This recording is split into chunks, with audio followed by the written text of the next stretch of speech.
കഴിഞ്ഞ ദിവസങ്ങളിൽ നമ്മൾ ചർച്ച ചെയ്തായിരുന്നു നഫീസുമയുടെ ഒരു വിഷയം. നഫീസുമ മണാലിയിൽ ഒന്ന് ടൂർ പോയി, അല്ലെങ്കിൽ മണാലിയിൽ ഒന്ന് കറങ്ങാൻ പോയി. എന്നിട്ട് ആ മഞ്ഞിലൊന്ന് കളിച്ചു. അതുമായി ബന്ധപ്പെട്ട് ഒരു ഉസ്താദ് നടത്തിയ പ്രസ്താവനയായിരുന്നു വലിയ രീതിയിലുള്ള കോലാഹലങ്ങൾ സൃഷ്ടിച്ചത്. അതിനുശേഷം നമ്മുടെ കാന്തപുരം ഉസ്താദ് ഒരു സ്റ്റേറ്റ്മെൻറ്റുമായിട്ട് വീണ്ടും വന്നിരിക്കുകയാണ്. സ്ത്രീകളൊക്കെ പുറത്തു പോവുകയാണെങ്കിൽ മറ്റൊരു പുരുഷന്മാരെ കൊണ്ടുപോകണമെന്ന്. അപ്പോൾ ഈ പുരുഷന്മാരില്ലാത്ത സ്ത്രീകൾ എന്തോ ചെയ്യും? വാടകയ്ക്ക് പുരുഷന്മാരെ എടുത്തുകൊണ്ട് പോകും. പുള്ളി അതായിരിക്കും ഉദ്ദേശിക്കുന്നത്. അല്ലെങ്കിൽ പരിചയമുള്ള ഏതെങ്കിലും ഒരു പുരുഷനെയും കൊണ്ട് മാത്രമേ ഒരു സ്ത്രീക്ക് സഞ്ചരിക്കാൻ പറ്റുള്ളൂ എന്നുള്ള രീതിയിലായിരിക്കാം. ഈ നബീസുമ്മയുടെ ഈ ഒരു കേസ് വന്നപ്പോൾ എല്ലാവരും പറഞ്ഞു, എല്ലാ മാധ്യമങ്ങളും റിപ്പോർട്ട് ചെയ്തു, ഞങ്ങൾ എല്ലാ നബീസുമ്മയുടെ കൂടെയാണ്, ആരും നബീസുമ്മയെ ഒറ്റപ്പെടുത്തുന്നില്ല, ഈ മതത്തിനെ കൂട്ടുപിടിച്ചിട്ട് ഇത്തരത്തിലുള്ള പ്രസ്താവനകൾ നടത്തുന്നത് അവരുടേതായ ഫ്രസ്ട്രേഷൻ കൊണ്ടാണ്, സ്ത്രീകളെ എപ്പോഴും അടിമയാക്കി നിർത്തണം എന്നുള്ള ഒരു ചിന്താഗതി കൊണ്ടാണെന്നൊക്കെ പറഞ്ഞപ്പോഴും അപ്പോഴാണ് ഈ ഉസ്താദിനെ സപ്പോർട്ട് ചെയ്തുകൊണ്ട് മറ്റൊരാൾ വരുന്നത്. നബീസുമ്മയുടെ മകൾ തന്നെ പറയുന്നുണ്ടായിരുന്നു, ഈ ഒരു പ്രസ്താവന കൊണ്ട് ഉമ്മയെ വളരെയധികം മാനസിക വിഷമത്തിലേക്കാണ് തള്ളിവിട്ടത്. അല്ലെങ്കിൽ ഒരു 55 വയസ്സോളം വീട്ടിലിരുന്ന ഒരു ഉമ്മ, അല്ലെങ്കിൽ ഭർത്താവ് മരിച്ച് കുട്ടികളെ തന്നെ നോക്കി ഇത്രയും വളർത്തി വലുതാക്കി ജീവിതത്തിന്റെ പകുതിയും വീട്ടിൽ ചെലവഴിച്ചൊരു ഉമ്മ പുറത്തേക്ക് പോയിട്ട് അല്ലെങ്കിൽ അത്രയും ഒരു സന്തോഷം അവർ അനുഭവിച്ചു, ജീവിതത്തിൽ ആദ്യമായിട്ട് അനുഭവിക്കുന്നത് തന്നെ പറയാം.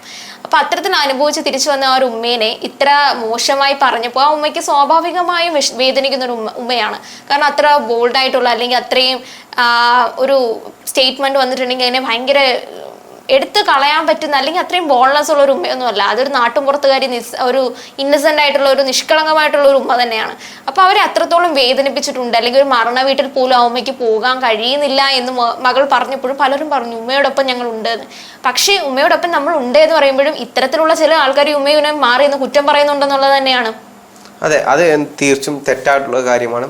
പലപ്പോഴും ഇങ്ങനെയുള്ള ആളുകളെ സപ്പോർട്ട് ചെയ്യാൻ അല്ലെങ്കിൽ മതത്തിൻ്റെ കൂട്ടുപിടിച്ച് ഇങ്ങനെ ഒരുപാട് പേര് വിമർശിക്കാനായിട്ട് വരും. നമ്മൾ സോഷ്യൽ മീഡിയ നോക്കിക്കഴിഞ്ഞാൽ പലപ്പോഴും ഇത് കൂട്ട് ബുള്ളി ചെയ്ത ആളുകളുടെ എണ്ണം കൂടുതലാണ്. ഒരു സ്ത്രീക്ക് ഒറ്റയ്ക്ക് വെളിയിൽ പോകാൻ പാടില്ല, അല്ലെങ്കിൽ ഭർത്താവ് മരിച്ച സ്ത്രീ ഇങ്ങനെ ആയിരിക്കണം എന്നൊരു പൊതുബോധം പല ആളുകളുടെയും ഉള്ളിലുണ്ട്. ഭർത്താവ് മരിച്ച സ്ത്രീ അല്ലെങ്കിൽ ഭാര്യ മരിച്ച പുരുഷൻ ഇങ്ങനെ ആയിരിക്കണം, ഭർത്താവ് മരിച്ച സ്ത്രീ ഇങ്ങനെ ആയിരിക്കണം, അങ്ങനെയുള്ള വിവേചനം പലപ്പോഴും ആളുകളുടെ ഇടയിലുണ്ട്. പല സ്ത്രീകൾക്ക് മാത്രമേ ഉള്ളൂ അത്രത്തും വിലക്കുകളൊക്കെ. പുരുഷനാണ് എങ്കിൽ സ്ത്രീ മരിച്ചിട്ടുണ്ട് അല്ലെങ്കിൽ ഭാര്യ മരിച്ചിട്ടുണ്ടെങ്കിൽ 3ഉം 4ഉം കെട്ടാനുള്ള വ്യവസ്ഥകളൊക്കെ ഉണ്ട്. പക്ഷെ അവിടെ ഒരു സ്ത്രീയാണ് ഇത്തരത്തിൽ കെട്ടാൻ പോകുന്നത്, അല്ലെങ്കിൽ മറ്റൊരു പുരുഷനുമായിട്ട് ഒരു ജീവിതത്തിൽ ഒരു പാർട്ടിൽ വെച്ച് ഭർത്താവിനെ നഷ്ടപ്പെട്ടു. അതിനുശേഷം അവർക്ക് പിന്നീട് ഒരു കോട്ട് വേണമെന്ന് തോന്നി, അവർ മറ്റൊരാളെ കല്യാണം കഴിക്കാൻ വന്നിട്ടുണ്ടെങ്കിൽ നല്ല രീതിയിലുള്ള പ്രഷർ ഇവർ കൊടുക്കുന്നുണ്ട്. ഒരു സ്ത്രീ അങ്ങനെ ചെയ്യാൻ പാടില്ല, അല്ലെങ്കിൽ അവരുടെ ജീവിതം ഇനി ബാക്കിയുള്ള മക്കൾക്ക് വേണ്ടിയിട്ടാണ് എന്ന രീതിയിലേക്ക് അവരെ പറഞ്ഞ് തടവറയിൽ അടയ്ക്കുന്ന ആൾക്കാരാണ് ഇത്തരത്തിലേക്ക് പറയുന്നത്. കാരണം നമ്മൾ എവിടെ പോയാലും ഒരു പുരുഷനെയും കൂടെ കൊണ്ടുപോകണമെന്ന്. നമ്മുടെ ഇന്ത്യ മഹാരാജ്യത്ത് അങ്ങനെ ഒരു വ്യവസ്ഥയുണ്ട്. ഒരാൾക്ക് സഞ്ചരിക്കണമെന്നുണ്ടെങ്കിൽ പുരുഷനാണ് സംരക്ഷണം നൽകുന്നത്, അല്ലെങ്കിൽ പുരുഷനെ കൊണ്ട് എവിടെ വേണമെങ്കിലും പോകണം എന്നൊരു രീതിയൊക്കെ നമ്മുടെ രാജ്യത്ത് നിലനിൽക്കുന്നുണ്ട്. ഒരിക്കലുമില്ല. 18 വയസ്സ് കഴിഞ്ഞാൽ നമ്മളെല്ലാവരും ഇൻഡിവിജ്വലാണ്. അവരവർക്ക് അവരവരുടെ തീരുമാനമെടുക്കാനുള്ള കഴിവ് എപ്പോഴും ഉണ്ട്. നബീസുമയെ സംബന്ധിച്ചാണെങ്കിൽ നബീസുമ മക്കളെ എല്ലാം വിവാഹം കഴിപ്പിച്ച് വിട്ടു. അതിനുശേഷം നബീസുമ മണാലിയിലേക്ക് മകൾ കൊണ്ടുപോകുന്നു.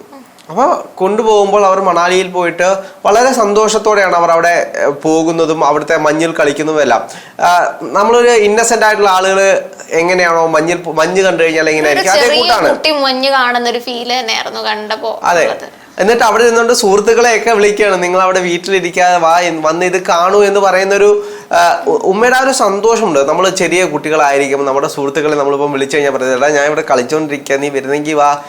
ആ ഒരു സന്തോഷമാണ് ഉമ്മയുടെ മുഖത്ത് നമുക്ക് കാണാൻ കഴിയുന്നത്. പക്ഷെ ആ സന്തോഷം തല്ലിക്കെടുത്തുന്ന രീതിയിലായിരുന്നു പല ആളുകളുടെയും, പല ഉസ്താക്കന്മാർ എന്ന് പറയുന്ന അല്ലെങ്കിൽ ദൈവത്തിൻ്റെ അടുത്ത ആളുകൾ എന്ന് പറയുന്ന ഈ വലിയ വലിയ ആളുകളുടെ ഭാഗത്തു നിന്ന് വരുന്ന ഇങ്ങനെയുള്ള പ്രസ്താവനകൾ. സത്യത്തിൽ ഇങ്ങനെയുള്ള ആളുകളെ തളർത്തുമ്പോൾ അവർ തന്നെയാണ് യഥാർത്ഥത്തിൽ ചെറുതായി പോകുന്നത്. അവരുടെ മതം തന്നെയാണ് അവിടെ ചെറുതായി പോകുന്നത്. അല്ലെങ്കിൽ മതത്തിൻ്റെ കൂട്ടുപിടിക്കുകയാണെങ്കിൽ ആ മതം തന്നെയാണ് അവിടെ നബീസുമയുടെ മുമ്പിൽ അവരുടെ മതം തന്നെ ചെറുതായി പോവുകയല്ലേ. അല്ലെങ്കിൽ ഈ മതപണ്ഡിതൻ എന്ന് പറയുന്ന എല്ലാം അറിയുന്ന ആൾ മതത്തെ കൂട്ടുപിടിച്ച് ചെയ്യുന്നത് ചെറുതായി പോവുകയാണ്.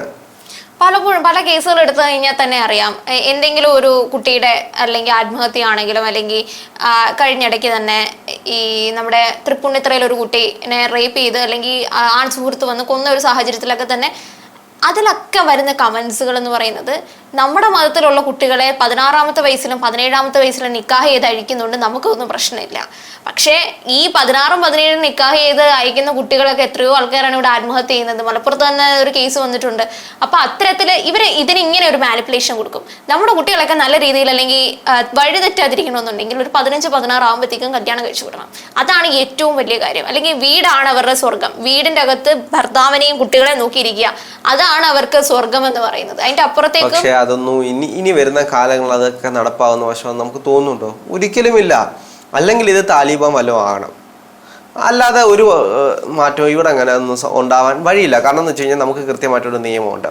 18 വയസ്സിന് ശേഷം മാത്രമേ വിവാഹം കഴിക്കാൻ പാടുള്ളൂ. അത് നമ്മുടെ നാട്ടിൽ നിലനിൽക്കുന്ന നിയമമാണ്. പക്ഷെ അത് ലീഗലി ഉള്ള കാര്യമല്ലല്ലോ. കാരണം ആ കുട്ടി അവരുടെ വീട്ടിൽ തന്നെയായിരിക്കും. മതപരമായിട്ടുള്ള കല്യാണം മാത്രമല്ല, മതപരമായിട്ടാണെങ്കിലും അത് തെളിഞ്ഞു കഴിഞ്ഞാൽ, വിവാഹം കഴിച്ചു എന്ന് അറിഞ്ഞു കഴിഞ്ഞാൽ, അല്ലെങ്കിൽ ബന്ധത്തിൽ ഏർപ്പെട്ടു എന്ന് പറഞ്ഞാൽ അത് പോസ്കോ കേസിൽ വരുന്നതാണ്. എന്ത് തന്നെയാണെങ്കിലും അതെല്ലാം നിയമവിരുദ്ധമായിട്ടുള്ള നടപടികളാണ്. അത് പിന്നീട് അതിൻ്റെ ഭവിഷ്യത്തുകൾ അവർ തന്നെ അനുഭവിക്കും. അത് അച്ഛനാണെങ്കിലും അമ്മയാണെങ്കിലും ശരി, അവർ തന്നെ അനുഭവിക്കും ഇതെല്ലാം. അതിന്റെ അപ്പുറത്തേക്കുള്ള ഒരു കാര്യം എന്ന് പറഞ്ഞു കഴിഞ്ഞാൽ, ഇത്തരം ഉസ്താദന്മാർക്ക് നമ്മുടെ രാജ്യത്ത് ഇവിടെ സഞ്ചാര സ്വാതന്ത്ര്യം എന്ന് പറഞ്ഞു കൊടുത്തിരിക്കുന്നത് ഒരു സ്ത്രീ ആയാലും പുരുഷനായാലും കൂടെ ഒരാളെ കൊണ്ട് സഞ്ചരിക്കണമെന്നല്ല പറഞ്ഞിട്ടുള്ളത്. നമുക്ക് സഞ്ചരിക്കാനുള്ള സ്വാതന്ത്ര്യം നമ്മുടെ രാജ്യത്ത് പ്രദാനം ചെയ്തിട്ടുണ്ട്. അതേപോലെ നമുക്ക് എന്ത് സംസാരിക്കണം അല്ലെങ്കിൽ എവിടെ പോകണം, ഇങ്ങനത്തെയൊക്കെ നമ്മുടെ അഭിപ്രായ സ്വാതന്ത്ര്യം, ഇതൊക്കെ നമുക്ക് എല്ലാവർക്കും ഈക്വലായിട്ട് കൊടുത്തിരിക്കുന്ന ഒരു കാര്യമാണ്. അതൊരു മതം നമുക്ക് പകത്ത് നൽകുന്നതല്ല. അല്ലെങ്കിൽ മതപരമായിട്ട് പറയുകയാണ് നിങ്ങൾ ഇവരെയൊക്കെ കൂട്ടിയിട്ട് പോകണം, അങ്ങനെയൊന്നും എഴുതിയിട്ടില്ല. നമ്മുടെ രാജ്യം എന്ന് പറയുന്നത് ഒരു മതേതര രാജ്യമാണ്. എല്ലാതരം അവകാശങ്ങളും എല്ലാവർക്കും ഒരേപോലെ കൊടുക്കുന്ന ഒരു രാജ്യം തന്നെയാണ്. അത്തരം ഒരു രാജ്യത്ത് നിന്ന് ഇത്തരം പ്രസ്താവനകൾ കൊടുക്കുമ്പോൾ ഇവരുടെയൊക്കെ വീടുകളിലൊപ്പം എന്തായിരിക്കും നടക്കുന്നത്? അതെ, ഇവരുടെയൊക്കെ വീടുകളിൽ അങ്ങനെ നോക്കുകയാണെങ്കിൽ ഒരു തടവറ രീതിയിലായിരിക്കാം ചിലപ്പോൾ, അല്ലെങ്കിൽ അവർക്ക് അത്രത്തോളം സ്വാതന്ത്ര്യം മാത്രമേ ആ ഒരു വീട്ടിൽ കൊടുത്തിട്ടുണ്ടായിരിക്കും. പലപ്പോഴും നമുക്കറിയാം പല ആളുകളുടെയും വീട്ടിൽ ഇപ്പോഴും പ്രാകൃതമായിട്ടുള്ള ഇങ്ങനെ പല കാര്യങ്ങളും കൊണ്ടു നടക്കുന്ന ഒരുപാട് പേരുണ്ട്. TV കാണാൻ പാടില്ല, വെളിയിലേക്ക് വരാൻ പാടില്ല, അങ്ങനെയുള്ള ഒരുപാട് ഉച്ചനീചത്വങ്ങൾ അല്ലെങ്കിൽ പ്രാകൃതമായിട്ടുള്ള അവരുടെ ഒരു രീതി നടക്കുന്ന ഒരുപാട് വീടുകൾ പലപ്പോഴും നമ്മുടെ അറിവിലൊക്കെ ഉണ്ടാകാം. പക്ഷെ അതെല്ലാം കാലത്തിനനുസരിച്ച് എല്ലായിടത്തും മാറ്റങ്ങൾ ഉണ്ടാവും. അത് നമുക്ക് നേരിൽ തന്നെ കാണാൻ കഴിയും.